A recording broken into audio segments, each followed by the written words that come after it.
Today, our topic is understanding autism as a spectrum with our special guest, Miss Stacy Badon. I do have a question myself All personally, right. but when my son was diagnosed, it was the spectrum. Like, okay, he's on the spectrum. Mhm. And more recently, you are hearing, well, my child is a level 2 and my child is a level 3. So I know you talked about this at the beginning, but Mhm. it are there can you explain the difference with the levels, and then is there a point where a child may switch from one level to another, or do they stay Ooh. in that level the entire lifetime? All right. So I love that you asked that question because we want the levels and we want to not think about the levels. And the reason I say that is because the levels are truly necessary for services, for insurance, for a diagnosis. I get it, right? Like I get it. Like there's always logistics around numbers, just like standardized testing in the schools. I don't necessarily agree with it. I don't think it really means a lot, but it's something that's necessary because we have to have something to show whatever it is we're trying to show. um, so when we think about the levels, there are criterias to say what level a child falls into. The reason that we are, or I am, should I say, talking about, and wanting you to see this in terms of looking at it as a spectrum is because I want that mindset and that frame of thinking to go away for parents, because it's very hard to see your child a lot and I'm speaking in terms of like new diagnosis, right? Like you get a new diagnosis, and when you're looking at a 2, as a parent, you're just like, oh, I just need to get to a 1. I need to get to a 1. I need to get to a 1. And you're so busy looking at that concreteness of levels, you're missing that it's really just a spectrum of skills. Let's see what my child has that does really well. Let's see where they're struggling and let's support them with those struggles, right? And in the level 2, level 1, getting from one to another is not really necessary for someone to be a productive independent adult, right? There are children that have been diagnosed with level 3 that are, they're now in college. I mean, I have a student that was diagnosed with level 3. It's not that she went up to a level 1.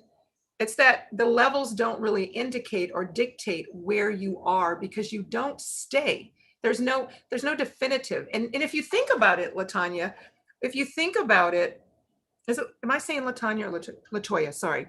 I have two Latanyas in my head. Sorry. No, Latoya. it's Latanya. You were correct. Oh, okay. If you think about it, when you first bring your child, especially if they're younger, right, and they're not talking, or they're stimming, well, it's a level 3. Oh, it's a level 3. So then parents are like, oh my gosh, they're level 3. They're so severe. They're so severe. No, they just haven't had any intervention. We don't even know what they can do. We're just learning, right? So there's a purpose, and I'm saying this because it's still like I still have to work on it, right? Because I understand the purpose of the levels, but the levels don't really communicate what autism is, right? It's really just for the purposes of logistics. It is really about the spectrum. And when if you ever get a chance, and some of you I'm sure have, taken advantage of this wonderful social media platform we have where, autistic individuals are speaking and they're explaining how they feel. They're talking about, what autistic individuals want, feel, need, what they wish, the teacher had done.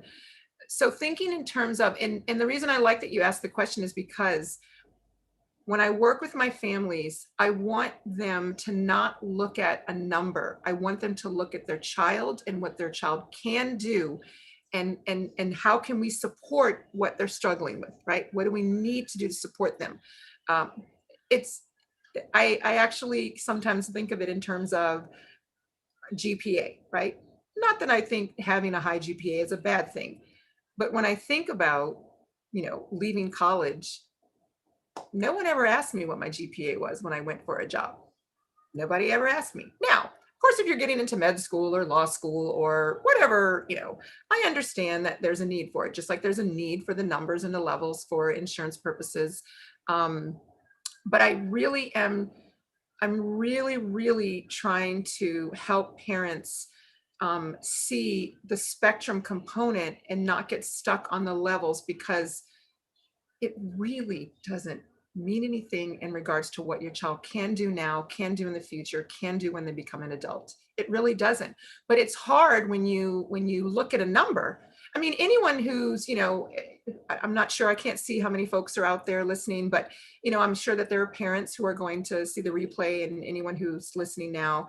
As a parent, and this is why, as a speech therapist, it was so important for me to connect with parents and communicate with my parents. It's hard to watch a parent get a piece of paper and it says low, can't, below, average. That is so disheartening, right? It's like, oh my gosh, the IQ is below 70. Which I forgot to mention that autism is not an intellectual delay, which, I think most of us are aware of that. We're still educating, but that's not a part of autism, right? You can have autism and an intellectual delay, but it's not part of an autism diagnosis. So it's important for me, for parents, when parents get a piece of paper and feel defeated, it's hard to feel that you can do anything. It's hard. So we have to be able to show paper, push that aside, and let's talk about your child. Let's talk about what your child can do. Let's talk about what we can do to help them do the things that they're struggling with. And let's talk about the things that we may want to work on that really don't matter in the grand scheme. Like, and I know I'm going to get pushback for this, and I love pushback, but tying your shoes is not a job qualification criteria unless you work at a shoe store. Thank you. Shoe store people have to tie shoes. We have options for shoes. We have all these wonderful shoelaces that the athletes are using. I don't even know if the athletes tie their shoes anymore. But we have to think about what are the things, what are the skills we want to build? What is the support we want to provide, like slip-on shoes, shoestrings that tie with that clamp push button. There's so many things now that we can do. I'm so glad that you're hitting on these points, because serving as a school counselor in the school system, I see the defeat in the parents' eyes. I felt it personally when you go into a meeting and the first part of the IEP meeting is presenting the results. Yes. And all you hear is below, or they're performing 2 or 3 grade levels behind everyone else. And I had to personally advocate for my child, because they're telling me he works on this level, but I can put him in the general ed setting with his one-on-one, and he can complete the work. It may not be at the speed as everyone else in the room, but he can get it done. But if I had listened to what the test results said and guided him by the test results, he wouldn't be near as far as what he is now. And we just had a conversation about, it's a guy that did a video, and he talks about, like, I may not know how to tie my shoes, or still have trouble buttoning a dress shirt, like the buttons. And he just finished his doctoral program, like, but he can't tie his shoes. So exactly. I just think that's awesome how you just connected that together. Thank you. There are 2 young men that are nonverbal in terms of they have apraxia as well as autism. And those young men communicate via technology, alternative communication device, and they are both in college becoming engineers. It's all about the potential is there. It's there. We just need have to provide open their minds.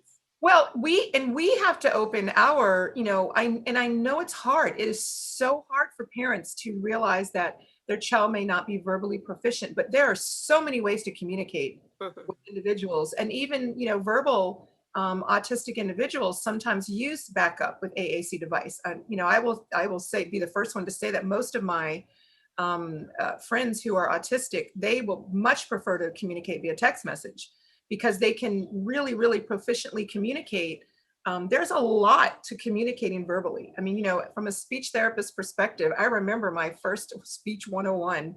And when they explained what goes on in our brain, our body, and everything to actually say hello, I thought, wow, like, that's amazing that we can actually do that, right? And that separates us from, I guess, the animals who maybe can't articulate the same way that we articulate, but they do communicate in different ways. But yeah, we have to, I will say that, and I don't know if I'm going to see this, while I'm still, as my grandma would say, my eyes are still open, but I would like to think that in the future, education is more individualized for all children, and we are our neurodivergent children, or should I say our neurodivergent learners, our autistic individuals can go to school, and the strengths that they have, that's what we focus on and build for them to become a productive adults. Remember when we used to, I'm probably older than you, but we used to have like shop class. Everybody is not, we all have to do different things. And now it's, when the No Child Left Behind, all of a sudden, everybody's going to go to college. I'm like, no, everybody doesn't need it. Even the person who has a 4.0 is not necessarily college material. So we all have to realize that, we have different minds, different brains, different skill set, and we don't all have to know everything. Yes, and we push college so hard on our students. We have the College Awareness Week, and everything's focused on college. And Yeah. it really opened my eyes when I ran into an old student, Mhm. and he was so excited to see me. And then he said, "Miss Winfrey, I'm sorry I didn't go to college. I'm just a photographer." And I'm like, but Yeah. you're enjoying and loving what you do and making great money off Mhm. of it. Yeah. And You I are. felt bad because I gave you that perception that college was the only option. So Yeah. now I reevaluate, and we Mhm. do focus on college and Yeah. career because Yes. I want them to see more options that are Mhm. out there for them. But we've pushed like college, college, college, and people have skill sets that are not necessarily found in college. Yeah. So There's we do have another question. oh, great. Okay. It says, how would you approach someone who may need these resources for their child, but are not necessarily open to the idea that their child may have autism? Yes. So that is a tricky one. It really just depends on your relationship with the person, because there's always a risk, right, that the person will, get really angry or really frustrated.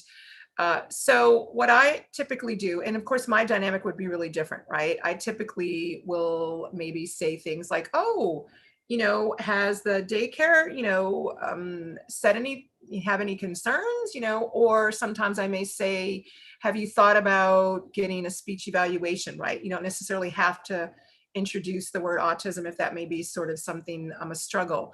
But I'm also a very firm believer in, if we are thinking about what is in the best interest of a child, sometimes we may have to um, risk losing or having uh, a little tension between a friend or a family member, because we have to think about the child first and not just ourselves and our needs. And I say that, now that I'm saying that out loud, you can even think of that in something even extreme, in terms of, a teacher abusing a student, or a family member, being inappropriate with a cousin, and we don't say anything because we don't want to upset the other person, but then we have risked a child, not getting what they need or being safe. And I learned a hard lesson in keeping myself quiet, because as a speech therapist, you're at the family reunion and you see, got to get early intervention, no, what do you mean early intervention? Folks get upset. But I remember I had a colleague that I worked with, and she kept saying things about her nephew, and I was like, flag for autism, flag for autism. And I'd never met the child, and I didn't say anything, and I wanted to say something. I was like, oh, I haven't met the child. And Stacy, everybody is not autistic.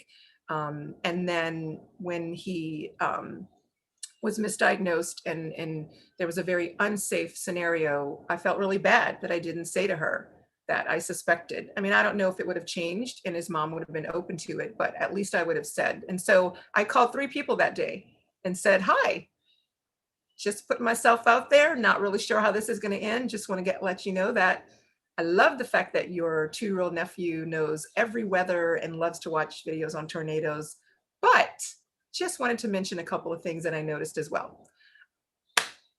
What are you doing? Thank you. I just have some noise makers around me, so no, my nerves are like. it's perfectly fine. And you know, I know there's no straight answer for that question, but it really is. We have to think about our children over ourselves. I mean, I know it's hard. I know it's not easy. None of us like tension in family and friends, but we're at a critical point in our society right now. We all need to start getting used to having uncomfortable conversations about many things. So, use your words carefully. Yes. Sometimes I will do things like share a video link that kind of just kind of like share it and depending on the person, and then they start to see for themselves, and then maybe the conversation opens up. Or they can go to my website. Thank you. And you know what? I think we also have to provide support for those parents that are about to go through that process. Like, they may see the signs that are there, but just need somebody to walk through it with them. Even if, like, I didn't understand what autism was, I may be able to still walk with them through the process where they can bounce ideas or thoughts. Just have somebody else there to talk to. And sometimes they just need a shoulder to cry on or somebody to scream with. Sometimes you need that because life is exhausting, right? It is. I have coaching sessions where sometimes it's like 20 minutes of just mom just teary-eyed because she's just tired, or the school's not doing what they need to do, and not getting support from family members, which can be very overwhelming. But I do have, I have lots of resources, and maybe you and I can meet, and I can figure out a way that I can share some of the resources with your nonprofit platform. Yes, please. Of course. We have a few more questions. Okay. So we have one comment from Latoya Pryor. Absolutely agree. I've communicated in love. Usually the last words out of my mouth are, "It never hurts to see." The only outcome is benefits and support for the child. I like that. It never hurts to see. Just try it. That's and then we have another question. Go ahead. That's one of my moms. One of my everything autism moms. Awesome. Let's see. How do you manage trying to allow a child to do things independently versus jumping in to assist or communicating for them before they have a chance to do so on their own? Oh, I like that question. All right. So to keep it simple, visual supports, and parents have to realize it's really not about them, and they just need to sit back and give more time to process. That's really hard for parents. It's really hard for teachers as well, because we feel that if we're not intervening, if we're not giving directions, then we're not parenting, we're not teaching. So visual supports help with independence. That's another training. And allowing your child time to process. So, the purpose of the visuals is because when we verbally give a direction, or we verbally say something, we don't know if all of that was retained and processed efficiently. So words disappear, right? But visuals don't. Visuals are there. And so the idea is that when you have those visual supports, then your child has the visuals to help support them with, whether packing their backpack or getting dressed for school. And the hardest part, I think, for parents is even when, they get the visual supports in place, you have to give them a little bit of time to process, and you just have to wait, be patient, but you also have to allow them to fall and make mistakes, because that is how a lot of us learn. That's how that's what we do. We ride our bike, we go on the ramp, we know not to go on that ramp anymore because we fell and hit our knee, right? But if our mom keeps saying, don't go on that ramp, we just want to go on the ramp, right? Want to go, like you have to learn. You touch the hot stove, you say, oh, okay, not going to touch that anymore, right? We learn that quickly at age 1 or 2. When I grew up, I grew up in the age where you were outside in the backyard and your parents, you were in the street until the street lights came on. So nobody even knew what you were, exploring or, but now it's different. Like we kind of hover over our kids, but, give them time, give them visual supports or provide visual supports, allow that time for them to process, but it's okay to make it's okay for them to make a mistake. It really is okay. The world doesn't fall apart. It doesn't. We have another one. All right. Josephine, I hope I'm pronouncing this right. Aguacho, what intervention or therapy did you find most helpful? And what resources are there to help with potty training? Ooh, all right. So I am just going to say I am a huge advocate for speech therapy, occupational therapy, speech therapy, occupational therapy, because you have got to help your child develop a method of communication, and you need to address the sensory needs and make sure that all the fine motor is addressed. When you do all of that, if you have behavior here, behavior there, yes, you can do some behavior intervention because oh, okay, it's not this, it's not that, we've worked on that. But I will tell anyone, I work with families all over the world, and a lot of families don't have access to therapy or schools that can take their children, or schools that even take children with special needs. I work with a dad in Libya, a mom with Pakistan. There are no schools for kids with special needs. And I am a full believer. It is what I do in terms of, or should I say why I do what I do. I think that parents becoming empowered makes the most significant impact. I have worked with many children over the last 35 years, but specific to autism 20 plus years.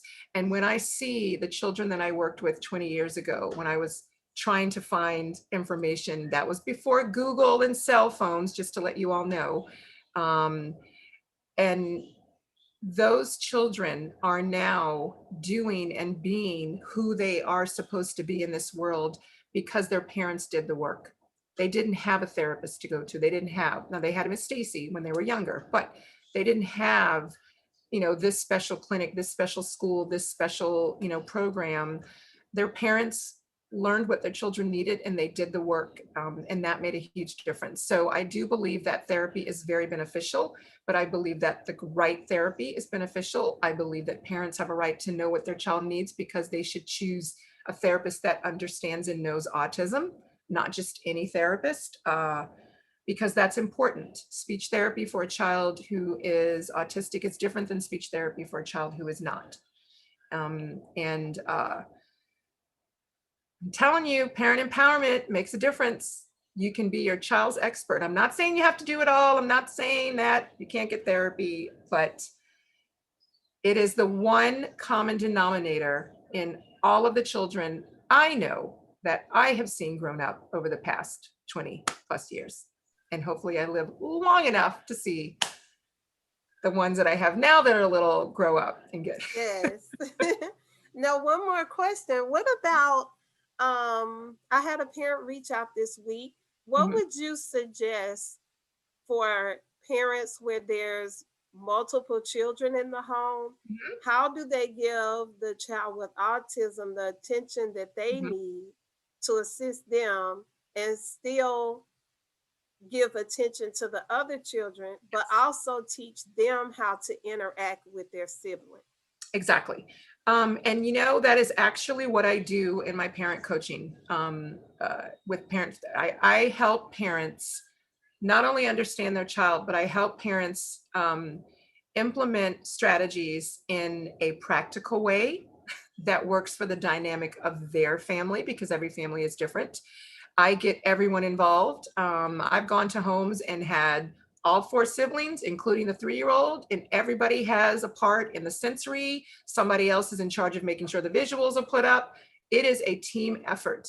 And I do understand that as parents, I have 2 children of my own. Neither of my children are autistic, but I do, as a parent, I understand what it means to parent, and how we feel responsible for making sure all of our children feel whatever we want our children to feel. um, and the reality of it is, we are given whatever life gives us, right?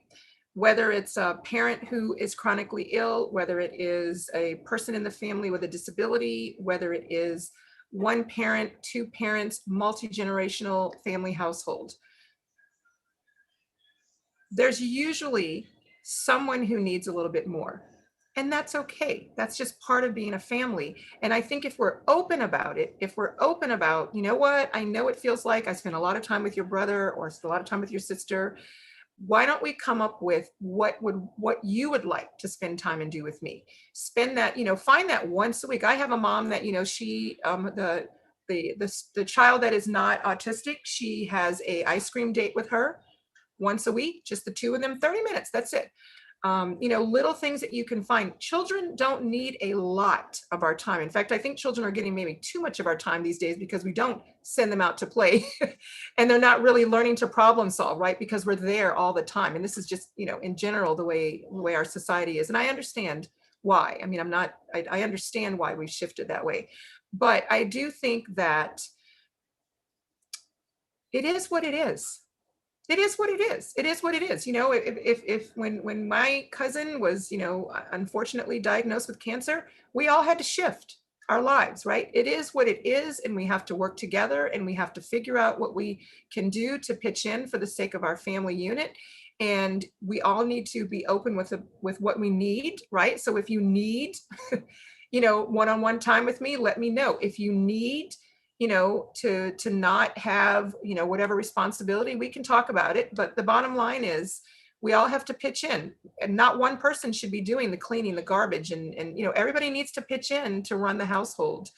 And yes, you may feel like you're not getting enough. Yes, you may feel, oh my gosh, I can't believe. Just be honest about it. Have family meetings. I have a lot of families where we do family meetings to talk about it. And it just is what it is. I mean, it really is. We all come into the world in whatever situation we are brought into, and we just have to figure out what we can do to work together. And everybody has a woe is me story. Everybody who has siblings can say, oh my gosh, my sister was the favorite, or and I'm not saying there's not a reality to it. I understand the reality of it's very time consuming. But I encourage my families to sit with the other children and ask each of them, just tell me, what would you like for me to do with you that would make you feel, or just what would you like to do, just the 2 of us? Like, I have a mom, she just does, what she does is she puts her daughter to sleep, and then with her son, they have 20 minutes of storybook time. He gets to stay up 20 minutes later because that's their one-on-one time. And he's fine, because she's really busy, working on communication and all these other things. Be honest, have family meetings, ask kids what they want and what they'd like to do with you, or if they want one-on-one time with you. And I also do a lot of teaching siblings what they can do. A lot of times, and I am watching the time, and I don't know how much time we have, but I see that we're almost at 1:45. But I will say, a lot of times siblings do want to support their other sibling who is diagnosed with autism. They just don't know what to do. And that's why if parents learn what they can do, then they can delegate some of those things. And I have to be honest, my older girl siblings, like the big sisters, they are the best at implementing the visuals. They are on it. They make sure that visual schedule is loaded every morning. They make sure it's loaded every afternoon. And they are making sure that, I have the kids laminate and cut. I'm like, mom doesn't have to do it all. And dad can cut. Mom, you laminate. When dad get home, leave the scissors in the bucket and say, cut these like, everybody, let's go. We have to get it done. It is what it is. I think it's the same in a school setting. Like when my son transferred into a new school his first grade year, it's Mhm, kind of the kids couldn't understand, like, why does he do this and why mhm, does he do that, and can mhm, he play with us? Is he mhm, okay running around doing this? mhm. And they did have an awesome autism team come in.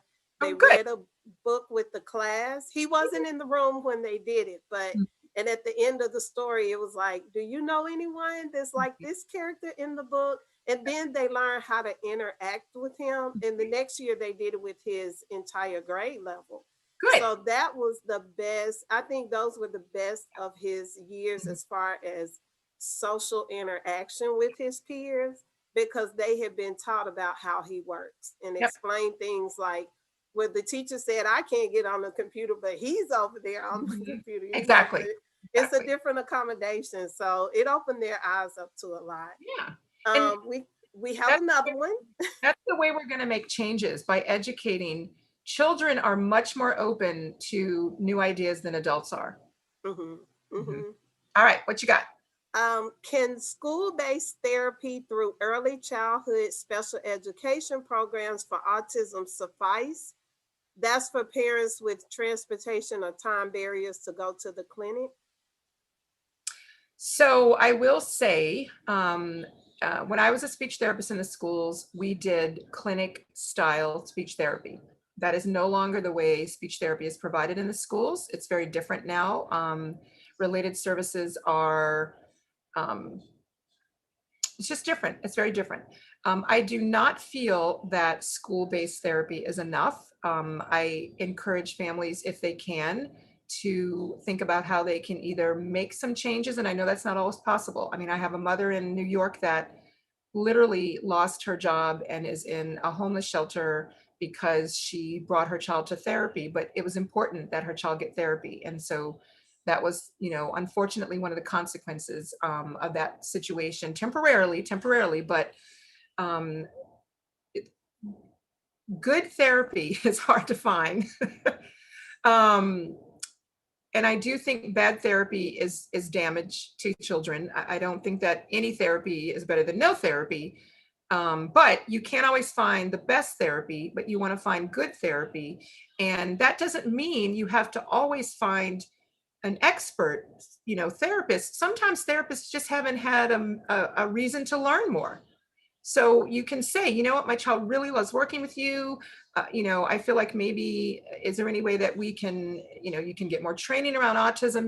I can find resources, and that's how I work with a lot of therapists that my families have where I help them develop their knowledge on autism because, they just never had a reason to know, or they didn't know what they needed to know, or that they needed to know anything different.